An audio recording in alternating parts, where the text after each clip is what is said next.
লা লিগার উত্তেজনা এখন শুধু মাঠেই সীমাবদ্ধ নয়, বরং সেটি ছড়িয়ে পড়েছে মাঠের বাইরেও। বিতর্ক, অভিযোগ, হুমকি সব মিলিয়ে রীতিমতো রণক্ষেত্র স্প্যানিশ ফুটবল।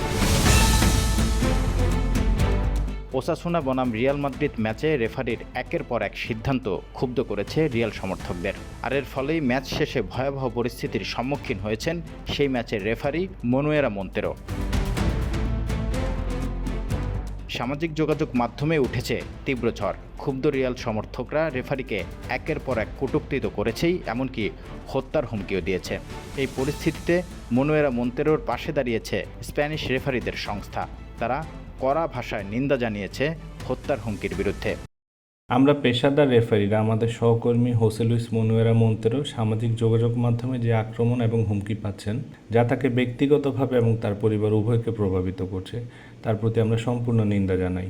আমাদের কাজ করতে গিয়ে নিয়মিতই এমন কিছু শিকার হতে হচ্ছে। নিম্ন স্তরের লিগগুলোতে তো শারীরিক হামলারও শিকার হতে হয়, যার নিন্দা জানাচ্ছি আমরা। কিন্তু এখানেই শেষ নয়। লা লিগায় রেফারিং নিয়ে বিতর্ক শুরু হয় যখন রিয়াল মাদ্রিদ প্রথমবারের মতো রয়্যাল স্প্যানিশ ফুটবল ফেডারেশনের কাছে লিখিত অভিযোগ জানায়। আর তখনই এ বিষয়ে কথা বলেন লা লিগার সভাপতি হাভিয়ের তেবাস। রিয়ালের এই অভিযোগের বিরুদ্ধে দেন কড়া হুঁশিয়ারি। রিয়াল মাদ্রিদ শুধু রেফারিদের নয়, লা লিগারও ক্ষতি করতে চায়। তারা ভিকটিম সাজার একটা গল্প তৈরি করেছে। আমি মনে করি তাদের সেই চিঠি দিয়ে 16 কলা পূর্ণ করেছে। তারা চায় সবাই যেন তাদের সামনে মাথা নত করে থাকে। তাদের মাথা খারাপ হয়ে গেছে। অন্যদিকে লা লিগার সভাপতির বক্তব্যের সঙ্গে একমত পোষণ করেন আতলেতিকো মাদ্রিদ ও বার্সেলোনা।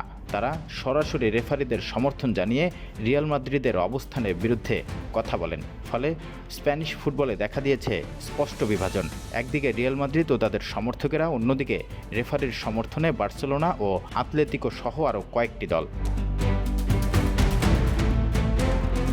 এই বিতর্কের শেষ কোথায়?